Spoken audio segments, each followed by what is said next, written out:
In today's video, we're talking about how to start an LLC in South Carolina. My name is Eric, and in this video, I'm going to walk you through 3 different ways that you can set up an LLC. But more importantly than that, we're going to be talking about terms and things you must know as far as creating a legit LLC. And these terms are things such as piercing the corporate veil, registered agents, and commingling funds. Now, if you're not sure what those terms are, I'll be explaining them throughout this video, and it's really important you stay on through the end of the video because all these things are going to make sure that you have a legit LLC that is doing what you want it to do for your business. So why don't we get started with a Google search here. So if you go to South Carolina LLC, the first thing that's going to show up is the state website. Now, they do have the downloadable paper forms, but they're kind of pushing people to file online, and that's usually the best way to go. This is a good time to mention that any links or resources mentioned in this video will be in the description below. Most of those are free resources. If it is an affiliate link, I will mark it as a paid link, but I appreciate you using my links because it helps support my YouTube channel. So let's get back to the review. So what you do is you'd click this link, and then the next thing you'd have to do is actually sign up for an account. I have already done that, and what I'm going to do is quickly walk you through the steps of this service. And this is the first way that I would suggest is going through the state website. The advantages of it is that there tends to be the lowest possible price for getting set up, but sometimes there's some hidden fees that you may not be considering, and we're going to be talking about that as well. A disadvantage too, though, is sometimes it's a little clunkier going through a state website. This one is not too bad, to be honest, but the first thing you're going to need to do is search for your business name. Now, Charleston, if I think it's the River Dogs, is that the AAA team, I think it's called? If you were to search for things that are already established, you can see Dissolved, Good Standing, River Dog Shop, but this would be an example, like if you wanted to be the River Dog Shop, you don't want that name because it's already taken. But if you put in something crazy and you just go like this and you do a search, what it's going to say is that there are no results found. So this name is available. So that's the first step, is finding a name that is unique in the state of South Carolina that is going to work for your business. So then once you're actually set up and you log in, you would log in through the button up here. So once you create an account, which you can do in the upper right hand corner, so what you're going to do is click on Start a New Business Filing. And then you'd have your name, whatever you used before, add new entity type. And then what we're going to do at this point is you're going to select a limited liability company and then start filing articles of organization. And I've already filled out some of the information here. And one of the things I do want to do is I want to walk you through some of the details here. So this one's really important, and it's talking about your agent's name. And you may not be familiar with this, the term registered agent that we mentioned at the beginning of this video. And it's really important to have a solid registered agent for your LLC because it's going to make sure that your LLC is legit. So to better understand registered agents, I think it's good to take a step back and explain LLCs really quickly so then we can work from there. When you have an LLC, it's not for tax advantages or anything like that. It's strictly for limiting your liability. When you set up an LLC, the reason you're doing it is you have your business assets. So, you have your office and different things that you're starting to accrue in your business, but then you also have your personal assets. So personal assets can be things like your personal home, personal car, personal bank accounts. What the LLC does is it draws a division between these two assets, and that division is known as the corporate veil. Now, what that does is if you were to be sued by somebody, what that attorney is going to do is they're going to try to come after your business assets. But if they can do what's called piercing the corporate veil, basically finding a crack in your LLC, they'll be able to come after your personal assets as well.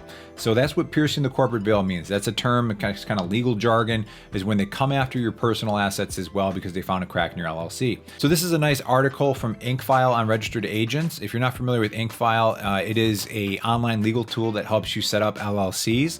But in this particular article, they kind of cover what a registered agent is. Basically, it's a third party that's going to forward you important mail, make sure that you're dotting your I's, crossing your T's, and staying up to date with your LLC.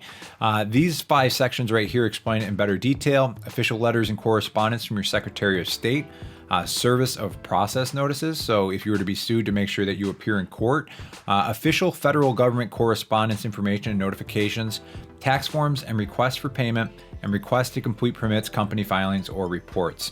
So that is pretty much in a nutshell what a registered agent does for your business. The reason I mention this is sometimes you're going through some of these tools and it just says, what's your agent's name? I'm going to put an LLC right there just so that will go away. But it doesn't tell you exactly what that agent is doing for your business. And the mistake people make is they go, oh, I think the person has to be in my state, so I'll just get my buddy down the street to do this for me, and he's going to be my registered agent. Well, if that person isn't doing all of the proper things things that are listed here for your business, there's a good chance that they're actually creating a crack and they're making it so that if you were to be sued, that the attorney suing you can pierce the corporate veil and come after not only your business assets, but your personal assets as well. So that is why a registered agent is so important to your business. So what I recommend for a lot of people is this service InkFile. And the reason for that is they have been around since 2004. They have launched 500,000 businesses. But if you scroll down here, it says business formation for as little as $0 plus state fee. So you might be wondering, like, how do they charge $0 and then just the state fee? So I'm going to cover that right now. If you were to go through this tool, you'd select LLC, your state of formation. So you're at South Carolina, and then it's going to give you 3 packages. In the silver package, the package fee is $0 and their state fee is $150. So that is what is charged for a new business entity. The amount is passed through and goes 100% to the Secretary of State. InkFile does not keep any part of this fee. Now, if you do go through the state website, I believe it starts at $110, and then there's a $25 fee if you want to start with your annual reports. So it is slightly cheaper going through the state website, but the problem with that is that you're still going to have to pay for registered agent service as well. Now, if you look at what this includes, it's the preparing and filing of the articles of organization, unlimited name searches, and also free registered agent service for a year. So your first year is going to be completely free. So it'll actually come out cheaper for you to go with this package than it would be to go through the state. Now, do mention though that is free for the first year. If we go back to this article and we kind of scroll down a little bit, what you'll see is down here, it says that it is free registered agent service, and then it's just $119 annually after that. So that is how InkFile is making their money, is they have that service that they charge for after that. The other way that they may be making their money is if you're registering and you decide to upgrade into the gold or platinum, that's where you can see the package fee starts to kick in, $149 and $299. The state fee is still the same. And again, they do not keep any money of that state fee. It's going right to the state. So a couple other things that I want to mention are in the gold package right here. If you take a look at this, this is the EIN business tax number. I can tell you that from setting up my own LLC, which is an absolute pain in the butt with the EIN business tax number. I did that myself. What I did is go through this resource here. And as I mentioned at the beginning of this video, all links, resources are in the description below. This is going to walk you through if you need an EIN and how to apply. So if you want to do that yourself and save some money, you can go with something like the silver package or go through the state website and then use this resource here to set it up for yourself. Now, the other thing to consider on here that I like to point out is the business banking account. Now, if you recall, we also talked about commingling funds at the beginning of this video. What that means is if you right now you have a personal bank account and you start running your business finances, so expenses, incomes and stuff through that personal bank account, you're commingling funds.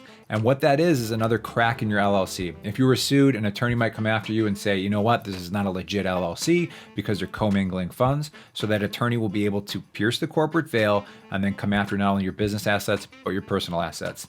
So I hope you kind of understand why I mentioned those things early on in the video, because it's so important to understand these things to make sure you have a legit LLC. So with this, they will set it up through currently at Bank of America. You can always do this by yourself too, but it's just kind of nice that they just include all of this in this package.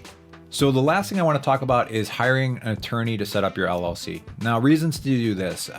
If you have a business that has a higher potential for liability, so a roofing contractor per se, like if somebody's falling off a roof, high liability.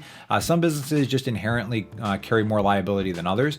Other reasons are if you're doing business in state and out of state, right? That gets a little bit more complex and you might be getting into domestic and foreign LLCs. Or if your business is generating a really good income already and you've already been in business for a while and there's things that you want to talk about, it's suggested to go through with an attorney. I myself, not an attorney or a CPA, I'm just somebody who has done a lot of research setting up his own stuff, and I want to give you as much information as possible so you can make an educated decision for yourself. So one of the tools that I like for that is a tool called Avo. So if you go here, you can see South Carolina Limited Liability Company, LLC lawyers, 33 results. Now, if you want to narrow this down to make your decision a little bit easier who to talk to, if you scroll down, they have this free consultation button here. And what that'll do is it's going to reduce us to 8 results. So now you can look at 8 attorneys with reviews that offer a free 15-minute consultation so that meter's not immediately running as soon as you talk to them. And they might be able to sort out a few questions you have. Just know that like the cost of going through an attorney is going to be somewhere from like $800 to $3,000 to get an LLC set up. But if you have a complex situation, it's worth it to spend that money and go through with an attorney. Now, I will have this link as well in the description below. I'm not affiliated with Avo in any way right now, but I just find it a helpful service service, and that's why I recommend it in videos. So the next thing I want to talk about is in this video right here, I have an ink file review, but at about the 2:30 mark of that video, I talk about S-Corps versus LLCs and how you might be able to save on taxes. Even if you're not generating income yet in your business, this is good to know in the future. You can set up as an LLC now and then switch to a designation with an S-Corp, but you want to know how to save on taxes by watching that video. All right, guys, thanks for using my links in the description below and supporting my YouTube channel, and I'll catch you in the next video.